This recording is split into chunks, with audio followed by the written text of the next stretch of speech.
Gono chano tiche oko ka kwan maromo prabich kadek kuom MCS prabich kod ang'wen no keto kokgi chenro ma kamano. Ma en wach nyakor mojamo ya kaunti no ma Homa Bay kama spika mar od burano no gweta. Wadhi mbele nyakor mojang jakom board ma ndiko jotije kaunti ma Kisumu Babu Karan owito ngimane.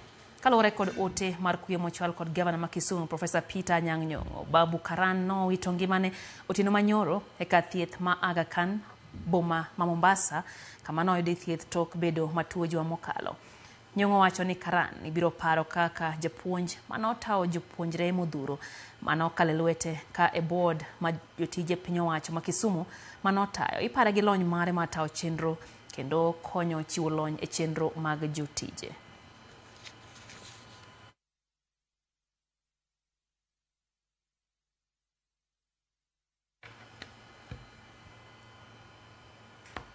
Kwa juang wati umusa henya kuom makalo mar Karan kendo wakwayo hocho makene familia kod osiepe. Kwa dhi mbele ni jawache lo sirikal Isaac Mwaura olando paro mar osuru manyien mageto pongo wi budget mapacho ka mar hiko mengarane aparo kod ang'wen ganario prayo kod abich.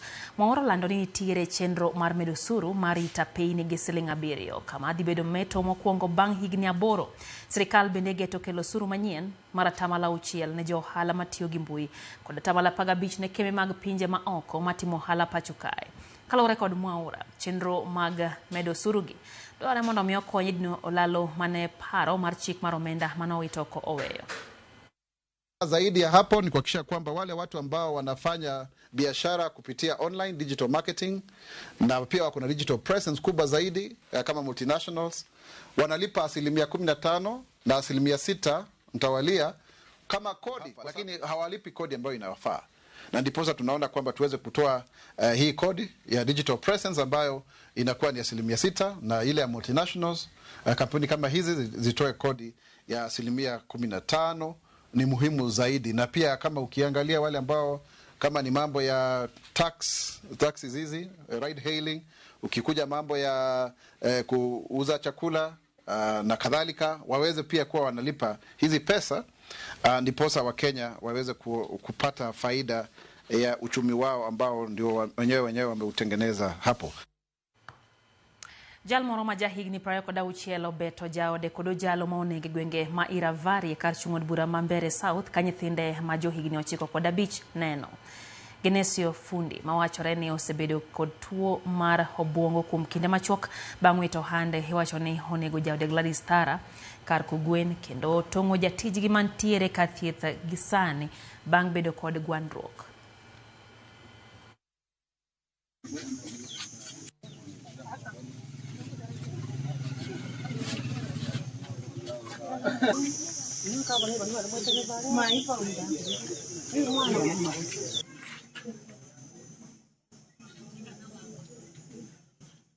Mwendo kama wa saa 12 hivi tulisikia nduru kutoka kwa watoto.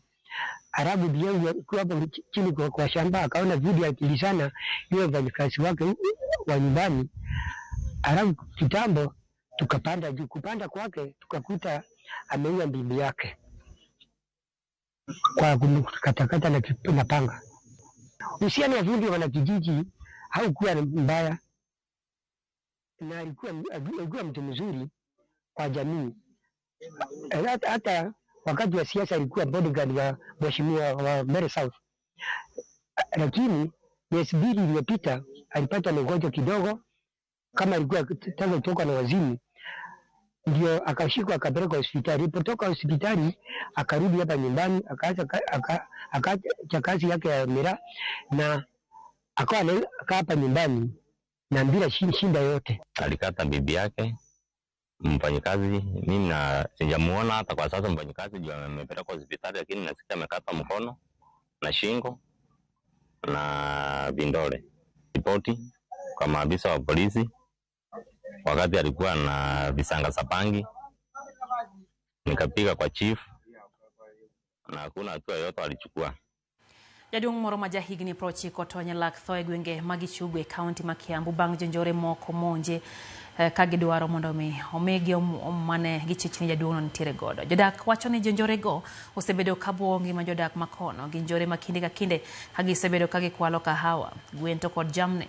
Koro gikwa sirikal mondo mi odonjre kendo ochiw arita mowinjore jodak makono ahinya to jogo magin jodongo.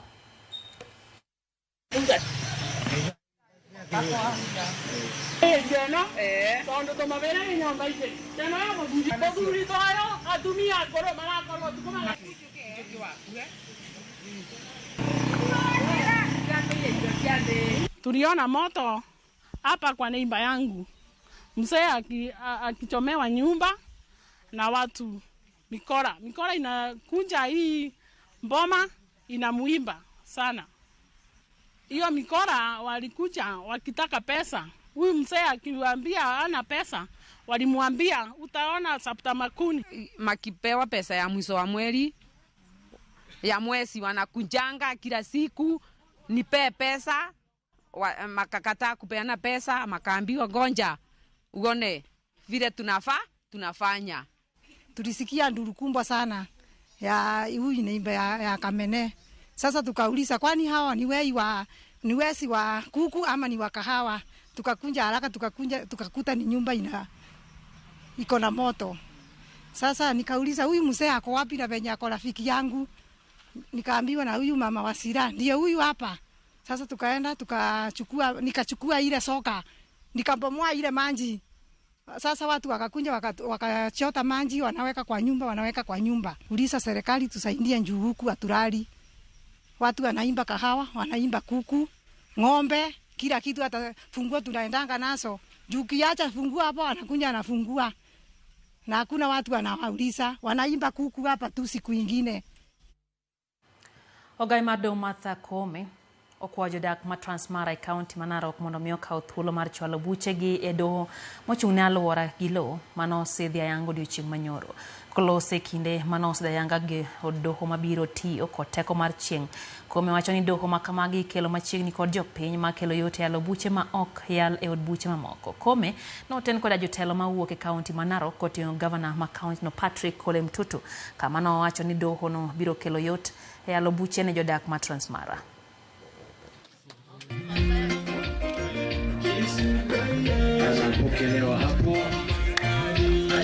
If my people who are called by my name humble them. PJ Washe of Kilgoris ELC, registrars and directors present. Kilgoris lies approximately 177 kilometers from Narok town, and far too long this distance has forced litigants to endure long and costly journeys. So that is why we thought it's better to have the Kilgoris Environment and Land Court brought closer to the people of Transmara. Our goal is that no Kenyan should travel more than 100 kilometers to access justice. By bringing the judiciary closer to the people, we are taking a significant step towards implementing a fundamental right under Article 48 of the Constitution of Kenya 2010, which provides that the state shall ensure access to justice for all persons, and if any fee is required, it shall be reasonable and shall not impede access to justice. We as Parliament recognize the duty that the judiciary is performing, and whereas we demand even higher standards from the courts, we also know that you demand of us who are in Parliament that you should have the resources to do your job. Governors mantiere ruog counties moko konamlolwe kata Lake Region Economic Block kone dwaro ntiere matiego jopiny yore mopogore opogore manyalo kelonegi yuto mag nam e bwo chenro mero ni Blue Economy. Kane giloso Mombasa, jotelogo kata kamano noseo piny owacho kuom rem chwalo omenda ne tend counties e seche makoro winjore gino magikoni thiro chenro mopogore opogore mag dongruok e counties. Mokuom gigo magikoni gedo wakete maino en jiwo chenro mag yuto mawuok e nam kod bedo gi chiemo moromo e yor rakore gi midhiero mantiere kaluwore kod lokruok chal kor lwasi.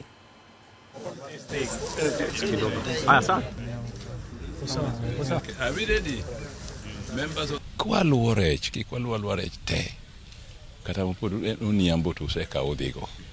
Nyaka rech bedie nam to wan nyaka wapidh rech kendo wahakikisha ni rech nitie.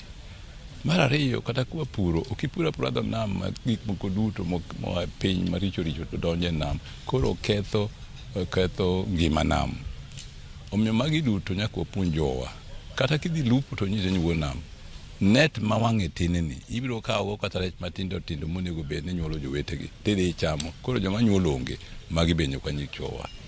To kata kidhi kanyo ni luwo rech, nyaka ibed ni idhi e malo matin, ok ni luwo alwa tidhigo, ichaki e paro ni to kanyalo pidho rech e nam, cage fishing. Ng'eni mano be idhi mna nyime gi dongruok. Koro mari mikete kar cage no, timeso ni kete rech maber ma moko nyuol be dok e nam, mondo wabed gi paro mar dhi mbele. I think we are one of the region that is spearheading the blue economy for Kenya, and you understand that it is one of our major undertaking as a country to develop the blue economy as the new frontier for job opportunities, for industry creation for our young people.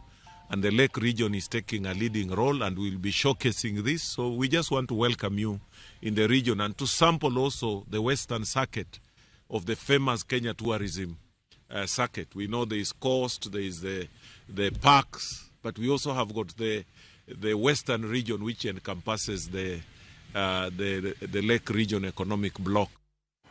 Oganda e kaunti ma Migori okon mondo mi orang kit chiemo ma gichamo kendo gibed ka gitimo orako kaka yo mar geng'o tuo mar sukari ma sani medre kaunti no ma Migori.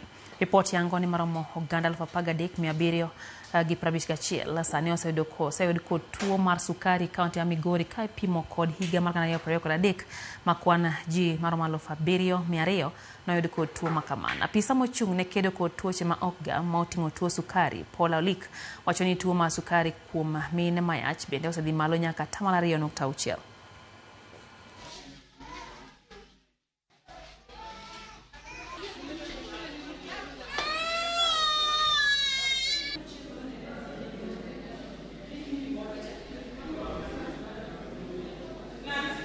Last year ne wan gi mine mapek 54,600 gi 600.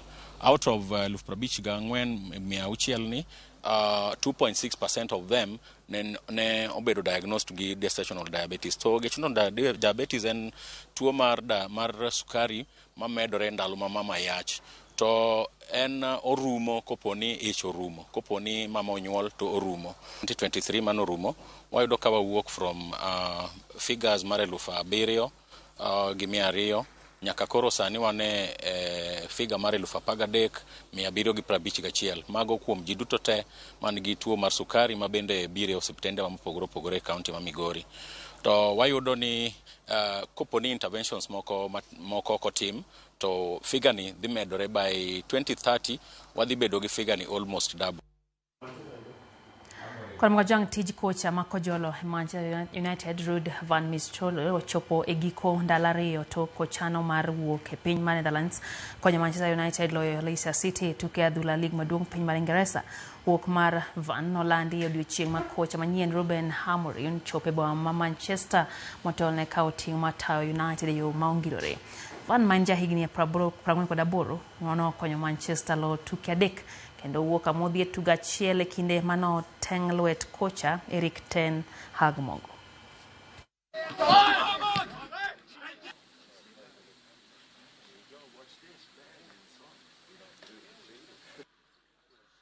Jatugo masule club mar Inter Miami Lionel Messi kachiel gi tim mar Argentina timo ikruok mar gi motel ne tugo mar manyotiko tuke pinje duto e kindgi gi tim mar Paraguay. Tim mar Argentina biro rakore gi Paraguay chieng' ang'wen alap ma Defensores del Chaco Stadium boma ma Asunción. Tim mar Paraguay pok oloyo tuke gi duto ang'wen mokalo gino moketogi e thuolo e chung' ka thuolo mar 6 e chung' ma timbe e group.